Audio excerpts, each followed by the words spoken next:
बिस्मिल्लाहिर्रहमानिर्रहीम। Dear students, अस्सलाम वालेकुम। आज हम PSY 511 इन्वायरमेंटल साइकोलॉजी का शॉर्ट लेसन नंबर 22 का आगाज़ करेंगे। तो लेसन नंबर 22 का नाम है stress as cause and effect. In the started आपको कुछ इस तरह से इसमें बताया गया है कि स्ट्रेस को ना हम दो तरीक़ों से समझ सकते हैं।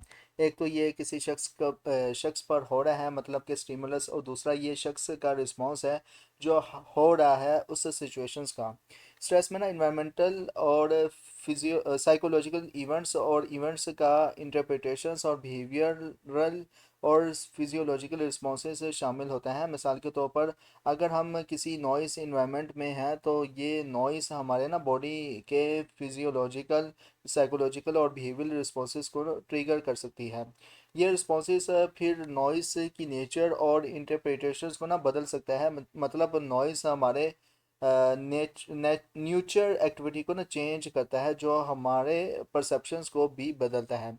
और ये बदला हुआ परसेप्शंस फिर से ना हमारी न्यूरल एक्टिविटी को चेंज करता है। इस तरह स्ट्रेस ना तो सिर्फ स्टिमुलस है ना सिर्फ रिस्पॉन्स, ये एक प्रोसेस है जिसमें ना दोनों चीज़ें शामिल हैं। इस प्रोसेस में ना इन्वायरमेंट को कैसे समझा जाता है, कैसे रिस्पॉन्ड किया जाता है और कैसे बदला जाता है, वो भी ना इन्फ्लुएंस होता है। इसके अलावा ना स्ट्रेस का प्रोसेस भी रिस्पॉन्डर को बदल सकता है।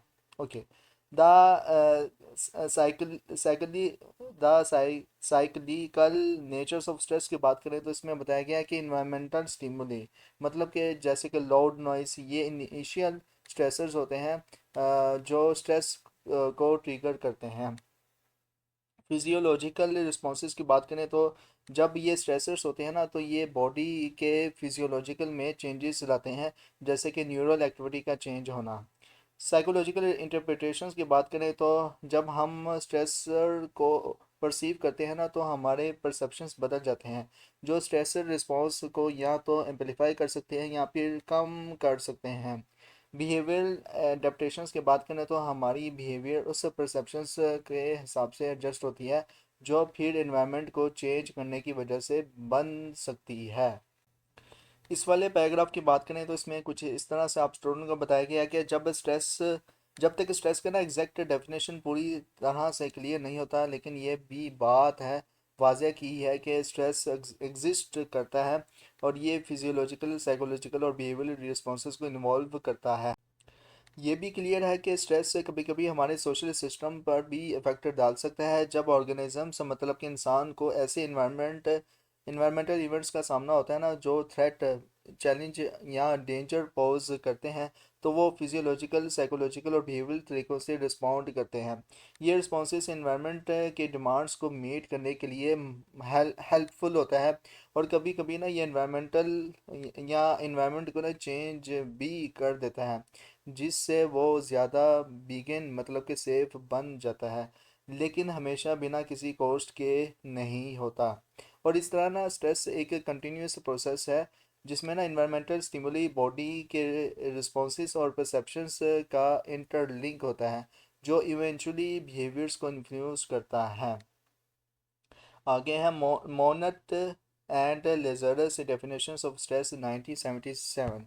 इसमें द स्टार्टेड आपको कुछ इस तरह से बताया गया कि मोनट एंड लेजरस ने ना स्ट्रेस को ना इस तरह से डिफाइन किया है कि स्ट्रेस वो हर इवेंट है जिसमें ना इन्वायरमेंट की डिमांड्स और इंटरनल डिमांड्स, मतलब कि फिजियोलॉजिकल या साइकोलॉजिकल, किसी शख्स की एडेप्टेटिव रिसोर्सेज को स्ट्रेन करते हैं या फिर इसके टिश्यू सिस्टम्स या सोशल सिस्टम्स के रिसोर्सेज को ना एक्सीड करते हैं। इस डेफिनेशंस के अंदर ना चेंज तभी स्ट्रेस बनना होता है जब वो ऑर्गेनिजम्स ये इन्वायरमेंट्स के अडेप्टेशंस के लिए ना कोपिंग कैपेसिटी को ना स्ट्रेन कर देता है।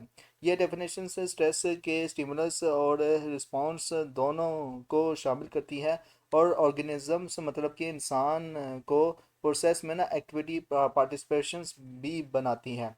इसलिए ये डेफिनेशंस उस उन रिसर्चर्स की डेफिनेशंस के साथ भी कंसिस्टेंट है जो आजकल स्ट्रेस पर रिसर्च कर रहे हैं। और हम इस डेफिनेशंस को इस टेक्स्ट में ना स्ट्रेस के लिए इस्तेमाल करेंगे। Okay. The role of perceptions in stress and adaptability. इसकी बात करें तो इसमें ना कुछ इस तरह से बताया गया है कि परसेप्शंस का स्ट्रेस और एडेप्टेबिलिटी में ना काफ़ी इंपॉर्टेंट रोल होता है। आमतौर पर ना इन्वायरमेंट को ऑर्गेनिजम्स अपनी विंडो ऑफ एडेप्टेबिलिटी के अंदर परसीव करता है, जिसमें ना वो स्टेडी स्टेट इंटरेक्शंस में ना रहता है और इक्विलिब्रियम मेंटेन करता है। लेकिन स्ट्रेस की डेफिनेशंस ये भी कहती है कि ये बैलेंस हमेशा ना मेंटेन नहीं होता और मेंटेन नहीं होता। लेकिन स्ट्रेस की डेफिनेशंस जैसे कि मैं बता रहा था कि ये भी कहती है कि ये बैलेंस हमेशा मेंटेन नहीं होता और इक्विलिब्रियम्स भी हो सकता है, जो ऑर्गेनिजम्स की एडेप्टिव कैपेबिलिटीज़ को ना चैलेंज करता है। Understanding disequilibriums and adaptive resources की बात करें तो इसमें बताया गया कि डिस इक्विलिब्रियम्स तब होता है, पेपर पॉइंट ऑफ व्यू से इंपॉर्टेंट है। डिस इक्विलिब्रियम तब होता है जब इन्वायरमेंट की डिमांड्स ऑर्गेनिजम्स या इसकी इन्वायरमेंट्स के एडेप्टिव रिसोर्सेज को एक्सीड करती है। और इक्विलिब्रियम कब होता है, आप स्टूडेंट्स से क्वेश्चन है, हमने लेसन नंबर 20 या आई थिंक 19 में पढ़ा था इक्विलिब्रियम को लेकर। कर्व लीनियर रिलेशनशिप जो था उसमें पढ़ा था इक्विलिब्रियम को लेकर। तो इसमें डिस इक्विलिब्रियम है, जब डिस इक्विलिब्रियम होगा मतलब ये कि स्ट्रेस जनरेट हो रहा है। ओके, तो जैसे कि मैं बता रहा था कि डिस इक्विलिब्रियम से तब होता है जब इन्वायरमेंट की डिमांड्स ऑर्गेनिजम्स या इसकी इन्वायरमेंट से की एडेप्टिव रिसोर्सेज को एक्सीड करती है। ये सिचुएशन स्ट्रेस का काज बन सकती है, जो एक ऐसे टेंशन्स का स्टेट होती है जो एडवर्स या डिमांडिंग सर्कमस्टांसिस से होती है। ऑर्गेनिजम्स का ना परसेप्शंस इन डिमांड्स का भी स्ट्रेस रिस्पॉन्स में बहुत इंपॉर्टेंट रोल प्ले करती है। अप्राइजल की बात करें तो अप्राइजल वो प्रोसेस है जिसमें ऑर्गेनिज्म से इन्वायरमेंट की डिमांड्स को ना एवेल्यूएट करता है और अपने रिसोर्सेज को असेस करता है ताकि ना वो उन डिमांड से कॉपी कर सके।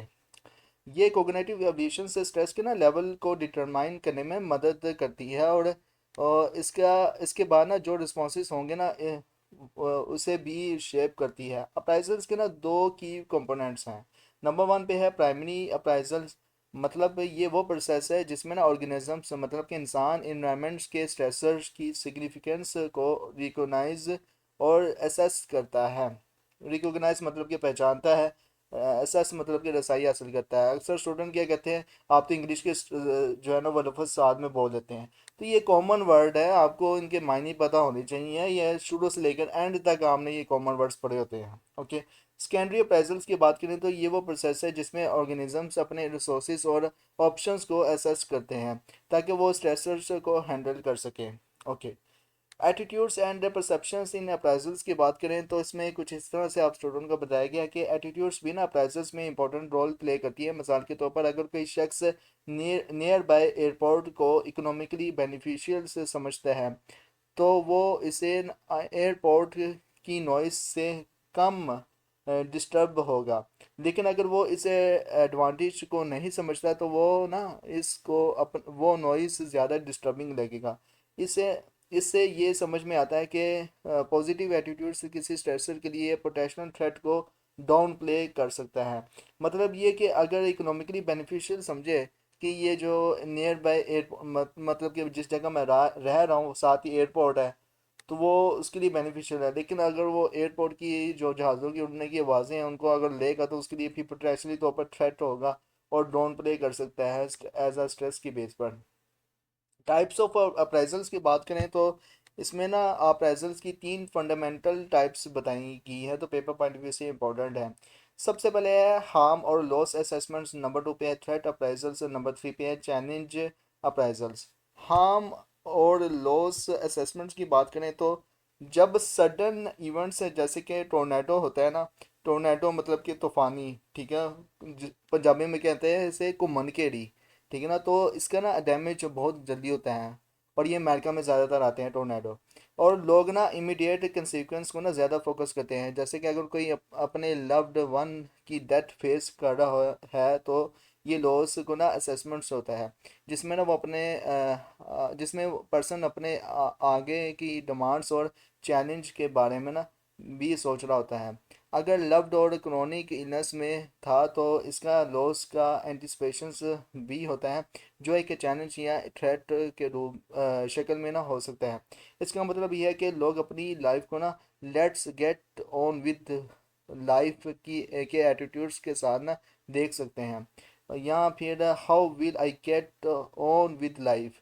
अब ये भी, अब इसका मतलब आप स्टूडेंट्स को समझाओ इंग्लिश में ये जुमले को, तो ये बहुत आसान है। हाउ मतलब किस तरह से, या कैसे, विल मतलब कि करूँगा, आई गेट हासिल, ऑन विद लाइफ अपनी लाइफ के साथ, के पर्सपेक्टिव से। और इस तरह से ना अप्राइजल्स के प्रोसेसेस के ज़रिए लोग अपने स्ट्रेसर्स को ना एवेल्यूएट करते हैं। एवेल्यूएट मतलब कि जाहिर करते हैं, और इनके परसेप्शंस के अकॉर्डिंग वो अपनी रिस्पॉन्स स्ट्रेटजी डिसाइड करते हैं। थ्रेट अप्राइजल्स की बात करें तो थ्रेट अप्राइजल्स वो प्रोसेस है जो फ्यूचर डेंजर्स के बारे में सोचते हैं। मिसाल के तौर पर अगर टोर्नेडो दिखाई दे तो पहले उस थ्रेट को ना थ्रेट के शक्ल में देखते हैं, मतलब कि ख़तरे की शक्ल में देखते हैं टोर्नेडो को पहले, और बाद में शायद इसका कुछ और समझ लेते हैं। जैसे कि एक स्टूडेंट्स का कॉलेज जाना, रूममेट के साथ रहना और इस तरह के इवेंट्स ज़्यादातर ना एंटीसिपेटरी होते हैं। जब स्टूडेंट्स अपने स्कूल्स स्टार्ट करने के लिए तैयार होते हैं ना, तो इस तरह एग्ज़ाम देने का इंतज़ार उसे ना एग्ज़ाम को डिफ़ाइन उसे ना एग्ज़ाम देने या फेल करने से ज़्यादा स्ट्रेसफुल हो सकता है। हमारे लिए प्रॉब्लम्स को देख कर ना इनका सॉल्यूशंस या प्रिवेंशंस कर पाना ना ज़रूरी होता है। लेकिन जब हम प्रॉब्लम्स का एंटिसिपेट कर लेते हैं ना, तो ये थ्रेट को भी तो ये ना थ्रेट को भी दिखाते हैं, और एंटिसिपेटरी स्ट्रेस क्रिएट जो है वो हो जाता है। चैलेंज अप्राइजल्स की बात करें तो चैलेंज अप्राइजल्स उस इवेंट की हार्म और पोटेंशियल हार्म पर फोकस नहीं करता, बल्कि ना स्ट्रेसर्स को ओवरकम करने की पॉसिबिलिटी पर फोकस करता है। कुछ स्ट्रेसर्स हमारे कंट्रोल से बाहर हो सकते हैं, लेकिन हमारे पास एक रेंज ऑफ इवेंट्स होती हैं जिनके साथ ना हम अपनी कोपिंग एबिलिटी में ना कॉन्फिडेंट होते हैं। जो स्ट्रेसर्स हम चैलेंज के शक्ल में देखते हैं ना, वो इस हाइपोथेटिकल रेंज के अंदर आते हैं। ये इवेंट्स शायद हार्मफुल हो सकते हैं, लेकिन हम महसूस करते हैं कि हम उस हार्म को ना, मतलब कि नुकसान पहुंचाने वाली चीज़ को होने से रोक सकते हैं। मिसाल के तौर पर अगर किसी को अपनी जॉब प्लांट रीलोकेशंस की वजह से चली गई हो, तो इस स्ट्रेस को ना थ्रेट के रूप में, मतलब कि खतरे के रूप में देख सकता है। जैसे हम कैसे सरवाइव करेंगे, तो या हम कैसे अपने खर्च को पूरा करेंगे, या फिर इसका चैलेंज की शक्ल में देख सकता है, जो जिसके भी इंसान की जो है ना वो जॉब चलेगी हो। जैसे कि मैं और किस तरह से लिवलीहुड कर सकता हूँ, मतलब कि अपनी ज़िंदगी को गुजार सकता हूँ, या मैं इससे बुरा वक्त को कैसे कैसे बेहतर बना सकता हूँ। इस तरह से क्वेश्चंस करके भी चैलेंजेबल इन्वायरमेंट को अपने स्ट्रेस के लिए मैनेज कर सकता है। अराउजल्स की बात करें तो अराउजल वो फिजियोलॉजिकल और साइकोलॉजिकल स्टेट है जिसमें ना हम अलर्ट और एक्शंस के लिए रेडी हो जाते हैं। ये स्ट्रेस रिस्पॉन्सेस का ना एक ज़रूरी कंपोनेंट है जो बॉडी को पोटेंशियल थ्रेट्स या चैलेंज का सामना करने के लिए तैयार करता है। रेटिकुलर फॉर्मेशंस की बात करें तो रेटिकुलर फॉर्मेशंस एक डिफ्यूज नेटवर्क होती है इंटरकनेक्टेड न्यूरॉन्स की, जो ब्रेन स्टेम में पूरी तरह से स्प्रेड होती है। स्प्रेड मतलब कि फैली होती है स्पाइनल कॉर्ड से लेकर थैलमस तक। ये सिस्टम से बहुत इंपॉर्टेंट रोल जो है ना प्ले करता है हमारे ओवरऑल कॉन्शियसनेस को कंट्रोल करने में, और स्लीप वेक साइकिल को रेगुलेट करने में। साथ ही ये इन कमिंग स्टिमुलस को फिल्टर करने में भी हेल्पफुल होता है, मतलब कि मदद करता है, और अलर्टनेस को मेंटेन जो है ना वो करता है। इसके अलावा रेटिकुलर एक्टिवेटिंग सिस्टम्स की बात करें तो रेटिकुलर एक्टिविटी सिस्टम से एक ज़रूरी न्यूरल नेटवर्क होता है जो ब्रेन स्टेम्स में है और मिड ब्रेन और फोर ब्रेन तक एक्सटेंड करता है। ये एक सेंटिनल की तरह काम करता है जो इनकमिंग स्टिमुलस को फिल्टर करता है, और वेकफुलनेस और कॉन्शियसनेस को रेगुलेट करता है। द आर ए एस, ये एब्रीवेशन इसका पेपर पॉइंट ऑफ व्यू से इंपॉर्टेंट है। आर ए एस से क्या बनाता है, रेटिकुलर एक्टिवेटिंग सिस्टम। तो आर ए एस की दो प्राइमरी फंक्शंस हैं। नंबर वन पे है इंफॉर्मेशन स्क्रीनिंग। तो ये इंफॉर्मेशन को ना स्क्रीनिंग करता है जो ब्रेन के हायर सेंटर तक जाती है। ये इरेलीवेंट इंफॉर्मेशन को ना ब्लॉक करता है और रेलिवेंट इंफॉर्मेशन को ऊपर भेजता है। जहाँ उसे ना प्रोसेस और एक्ट करने का मौका मिलता है। और अल्टरिंग द सिरेब्रल कॉर्टेक्स की बात करें तो ये सिरेब्रल कॉर्टेक्स को ना अलर्टनेस के स्टेट में ना एक्टिवेट करता है, बिना ये स्पेसिफाई किए कि किस टाइप का अल्टरनेस है। बिक अकॉर्डिंग टू बिक 1983 की बात करें तो बिक ने कहा था कि रेटिकुलर सिस्टम एक फायर अलार्म की तरह काम करता है, जो लोगों को पेपर पॉइंट व्यू से इंपॉर्टेंट है किस तरह से काम करता है रेटिकुलर सिस्टम फायर अलार्म की तरह। तो जैसे कि मैं बता रहा था आप स्टूडेंट्स को कि बिक ने कहा था कि रेटिकुलर सिस्टम से एक फायर अलार्म की तरह काम करता है, जो लोगों को एक्शंस लेने के लिए एक्टिवेट करता है, लेकिन ये नहीं बताता कि फायर अलार्म कहाँ है।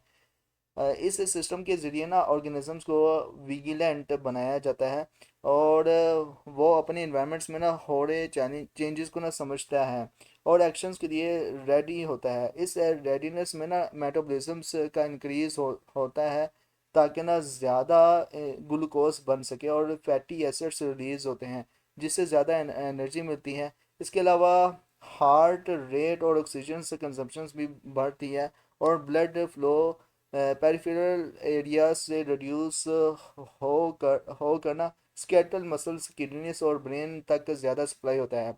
और ये एवन ने 576 और 1980 में ना अपनी जो किताब ना इवेंट्स एंड ज्वाइन उसमें छापा था उसने, ये सब कुछ जो हमने ऊपर पढ़ा है। इसके अलावा ये जो है ना ये इंक्रीज्ड रेडीनेस साथ ही ना अप्रोप्रिएट इंफॉर्मेशन जो बॉडीली नीड्स और इन्वायरमेंटल डिमांड्स के बारे में होती है ना फाइनल बिहेवियर्स एक्सप्रेशंस को डिटरमाइन करने में ना बहुत इंपॉर्टेंट रोल प्ले करती है। और इस तरह से ना रेटिकुलर फॉर्मेशंस और आर एस का रोल स्ट्रेस रिस्पॉन्स में ना बहुत ही सिग्निफिकेंट है, जो ऑर्गेनिजम्स को अलर्ट और प्रिपेयर रखता है, ताकि वो इन्वायरमेंट्स के चैलेंजेस को ना सामना कर सके। ओवरऑल ये था आपका लेक्चर, और इसका मैं ओवरव्यू दूंगा, लेकिन ओवरव्यू देने से पहले मेरी रिक्वेस्ट है उन स्टूडेंट्स हैं जिन स्टूडेंट्स ने अभी तक साइकोलॉजिस्ट कम्युनिटी यूट्यूब चैनल को सब्सक्राइब नहीं किया, तो काइंडली प्लीज़ सब्सक्राइब कर दी, वीडियो को लाइक करें, क्लासमेट के साथ शेयर करें। और जैसे कि आपको ये मिड टर्म के हाईलाइट हैंडआउट्स के एंड पे आपको लिखा होगा kindly support us to reach 1 million subscriber. ये 2025 के एंड तक हमने ये टारगेट दिया हुआ है, तो प्लीज़ प्लीज़ स्टूडेंट्स आप काइंडली सपोर्ट करें, फेवर करें। 2025 के एंड तक 1 मिलियन सब्सक्राइबर होने चाहिए यूट्यूब जो चैनल है साइकोलॉजिस्ट कम्युनिटी का, क्योंकि आप स्टूडेंट्स के फेवर करने से ही ये जो चैनल है ग्रो करेगा। अब मैं इस लेक्चर का ओवरव्यू दूंगा, लेकिन ओवरव्यू देने से पहले मैं ये भी रिक्वेस्ट करूंगा कि अगर आप इस्लामिक और मॉडर्न साइकोलॉजी के बारे में जानने में इंटरेस्टेड है, तो inner Psychoflix YouTube channel powered by psychologist community, तो इनर साइकोफ्लिक्स यूट्यूब चैनल को लाजमी तौर पर सब्सक्राइब करें। इसी वीडियो की डिस्क्रिप्शंस में लिंक मिल जाएगा, वीडियो के एंड पे जब वीडियो मुकम्मल होगी तो तभी आपको लिंक मिल जाएगा, या आई बटन राइट साइड पे आपको शो हो रहा है, तो उसको प्रेस करने पर भी आपको इनर साइकोफ्लिक्स यूट्यूब चैनल का लिंक मिल जाएगा। और जानिए आप मॉडर्न और इस्लामिक साइकोलॉजी के बारे में, और इस्लामिक साइकोलॉजी किस तरह से हमारी लाइफ चेंजेस करती है। ये लाजमी तौर पर आप Inner Psychoflix YouTube channel watch out करके आप देखिएगा। ओके, इन द स्टार्टेड अगर बात करें stress as a cause and effect किस तरह से होता है, ये इसकी जो रेड कलर में ये जो है ना ये मैंने ये हाईलाइट किया हुआ है, ये पेपर बड़ी वैसे इंपॉर्टेंट है लाइन के स्ट्रेस जो है ना वो इन्वॉल्व होता है दो तरह से, मतलब कि मुतासर करेगा, लेकिन ये किस तरह से मुतासर करेगा इन्वायरमेंटल इवेंट्स को लेकर, जो हमारी इंटरप्रेटेड रिस्पॉन्ड को अफेक्ट करती हैं या चेंज करती हैं। इसके अलावा the cyclical nature of stress बहुत बहुत इंपॉर्टेंट है आपसे। ये environmental stimulus, physiological responses, psychological interpretations को लेकर इन्हीं के एमसीक्यूज उठाकर, मतलब कि इन्हीं की जो डिस्क्रिप्शन ब्रीफनेस है ना, इनके ब्रीफनेस के पॉइंट्स को उठाकर आपसे पूछा जा सकता है कि ये फिजियोलॉजिकल इंटरप्रिटेशंस है या साइकोलॉजिकल इंटरप्रिटेशंस है या बिहेवियर एडेप्टेशंस है या इन्वायरमेंटल स्टिमुलस है। तो बहुत बहुत इंपॉर्टेंट है, इनको दो तीन चार मरतबा आप पढ़ लेना ताकि आपके जहन में बैठ जाए। Confronted by the environment events से क्या मुराद है, ये बहुत बहुत इंपॉर्टेंट आपसे पूछा जा सकता है, लिहाजा इसी को बस आप एक दो दफ़ा पढ़ लीजिएगा। Monat and Lazarus definition of stress की बात करें तो इन्होंने कहा था कि एंटायर ऑर्गेनिज्म से इन्वायरमेंट सिस्टम जो होते हैं ना वो अडेप्टेबल चेंज होते हैं, तो जिसकी वजह से इन्होंने ना टैक्स और एक्सीड को लेकर जो थी वो डेफिनेशन इन्होंने दी थी, और ये पेपर पढ़ने में से इंपॉर्टेंट आपसे पूछा जा सकता है। आगे है the role of perspectives in stress and adaptability की बात करें तो विंडो ऑफ एडेप्टेबिलिटी से क्या मराद है, पेपर पॉइंट में इंपॉर्टेंट है। मेंटेन इक्विलिब्रियम हम किस तरह से कर सकते हैं, जैसे कि डिस इक्विलिब्रियम जो हमने लेसन नंबर जो था वो 20 आई थिंक 1 में पढ़ा था। तो इसमें ज़ाहिर सी बात है कि हमने मेंटेन करना है इक्विलिब्रियम को। जब इक्विलिब्रियम को हम मेंटेन करेंगे तो ज़ाहिर सी बात है कि फिर हमारा स्ट्रेस भी कम ही होगा। ओके, स्टेडी स्टेट इंटरेक्शन से क्या मराद है, परसेप्शंस प्ले किस तरह से होती है जो ऑर्गेनिजम्स के लेकर, इन्वायरमेंट को लेकर, ये भी पेपर पॉइंट में से इंपॉर्टेंट आपसे पूछा जा सकता है। Understanding disequilibrium and adaptive resources को लेकर, इसी लेसन में बस डिसइक्विलिब्रियम के बारे में बता दिया। तो जैसे कि इक्विलिब्रियम अगर होगा तो इंसान की लाइफ मेंटेन रहेगी, डिसइक्विलिब्रियम हो जाएगा तो इंसान की लाइफ डिस्टर्ब हो जाएगी as a stress of tensions के बेस पर। अप्राइजल्स की बात करें तो आपसे पूछा जा सकता है कि कोग्निटिव एवोल्यूशंस किस तरह से होती है, तो ये फंडामेंटल होती है, डिटरमाइन करती है कि लेवल्स ऑफ स्ट्रेस एक्सपीरियंस किस तरह से है। और इसकी दो तरह के अप्राइजल्स इसमें ना की कंपोनेंट्स के तौर पर वाजे होते हैं, एक प्राइमरी अप्राइजल और सेकेंडरी अप्राइजल। प्राइमरी अप्राइजल से मुराद ये है कि सिग्निफिकेंस ऐसे एनवायरनमेंट के ऐसे स्ट्रेसर जो सिग्निफिकेंस रखते हैं रिकोगनाइज करने के दौरान। और सेकेंडरी अप्राइजल से मुराद है कि ऑप्शन फॉर कॉपिंग, मतलब कि हमारे लिए ऑप्शंस क्या होती है, कौन से रिसोर्सेज हमारे स्ट्रेस को असेस करने में हेल्पफुल होते हैं। तो ये सेकेंडरी अप्राइजल्स में आता है। एटीट्यूड्स एंड परसेप्शंस इन अप्राइजल्स जो है ये भी पेपर पढ़ने में इंपॉर्टेंट आपसे पूछा जा सकता है। एटीट्यूड्स टुवर्ड्स पोटेंशियल स्ट्रेसेस में ज़र से पता है कि क्रूशियल रोल प्ले करते हैं अप्राइजल्स में। टाइप्स ऑफ अप्राइजल्स की बात करें तो ये तीन तरह के अप्राइजल्स की टाइप्स हैं, बहुत बहुत ही इंपॉर्टेंट है। सबसे पहले immediate consequence harmful loss evolutions, उसके बाद बस यही इंपॉर्टेंट इसमें, और बीच में इसकी एग्जांपल कुछ दी गई हैं जिसमें टोर्नाडो भी दी एग्जांपल बहुत वाजिया तौर पर। तो इसी की एग्जांपल टोर्नाडो को लेकर आपसे पूछा जा सकता है। एंटीसिपेशंस ऑफ लॉस से क्या हमारा बहुत बहुत इंपॉर्टेंट है, आपसे पूछा जा सकता है। थ्रेट अप्राइजल्स में ज़ाहिर सी बात है कि थ्रेट एंड सब्सिक्वेंटली जो है वो आपसे पूछा जा सकता है। और चैलेंज अप्राइजल से क्या मुराद है, तो बहुत बहुत इंपॉर्टेंट आपसे पूछा जा सकता है। मतलब कि आपसे पूछा जा सकता है इस तरह से चैलेंज अप्राइजल्स को लेकर के ये हार्मफुल और पोटेंशियल हार्म जो होते हैं हमारे इवेंट में, ये किस तरह से हमारी जो है ना वो स्ट्रेस को लेकर ओवरकम करते हैं अप्राइजल्स के दौरान।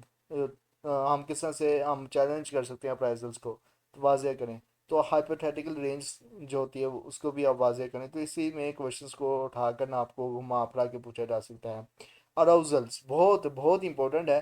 अराउजल रेफर करते हैं फिजियोलॉजिकल और साइकोलॉजिकल स्टेट को जो अलर्ट करते हैं हमारे रेडी फॉर एक्शंस के लिए। तो ये इसकी डेफिनेशन जो है बहुत बहुत इंपॉर्टेंट है। रेटिकुलर फॉर्मेशन सिस्टम्स बहुत बहुत इंपॉर्टेंट है। और यहाँ तक कि आपसे पूछा जा सकता है कि spinal cord to the thalamus को लेकर जो है ना वो ब्रेन स्टेम एक्सटेंड किस तरह से होता है रेटिकुलर फॉर्मेशन में। तो ये आपसे घुमा फिरा के पूछा जा सकता है। रेटिकुलर एक्टिवेटिंग जो है सिस्टम्स को लेकर आपसे क्रूशल रेटिकुलर एक्टिवेटिंग सिस्टम किसमें इंपॉर्टेंट रोल प्ले करता है, न्यूरल नेटवर्क में करता है, बहुत बहुत इंपॉर्टेंट है आपसे पूछा जा सकता है शॉर्ट लॉन्ग क्वेश्चंस में या एमसीक्यूज में लाजमी तौर पर। और रेटिकुलर एक्टिवेटिंग सिस्टम्स के दो प्राइमरी फंक्शन कौन कौन से, इंफॉर्मेशन स्क्रीनिंग है और दूसरा है अलर्टिंग द सेरेब्रल कॉर्टेक्स है। इसमें ज़रा सा पता है कि इसका इंफॉर्मेशन स्क्रीनिंग का जो मेन काम क्या है कि ये ब्लॉकिंग इरेलीवेंट इंफॉर्मेशन करता है, जबकि अलर्टिंग द सेरेब्रल कॉर्टेक्स क्या करता है, न्यूरल ऑफ द नेटवर्क से करता है सेरेब्रल कॉर्टेक्स को एक्टिवेट करके। तो पेपर पॉइंट भी इंपॉर्टेंट आपसे पूछा जा सकता है शॉर्ट लॉन्ग क्वेश्चंस में एमसीक्यूज के हिसाब से भी, और लॉन्ग शॉर्ट क्वेश्चंस के हिसाब से भी। अकॉर्डिंग टू बिग की बात करें तो जाहिर सी बात है कि इनकी जो डेफिनेशंस है, मतलब कि जो रेटिकुलर सिस्टम या रेटिकुलर एक्टिवेटिंग सिस्टम्स की बेस पर, तो ये फायर अलार्म की तरह काम करता है जो लोगों को बताता है कि किस तरह से कौन सा जो रैली है उसमें फायर अलार्म के बेस पर रिस्पॉन्स देना है या नहीं देना, एक्शन देना है या नहीं देना। तो इनकी बस यही डेफिनेशन जो है ना ओवरऑल इम्पोर्टेंट है।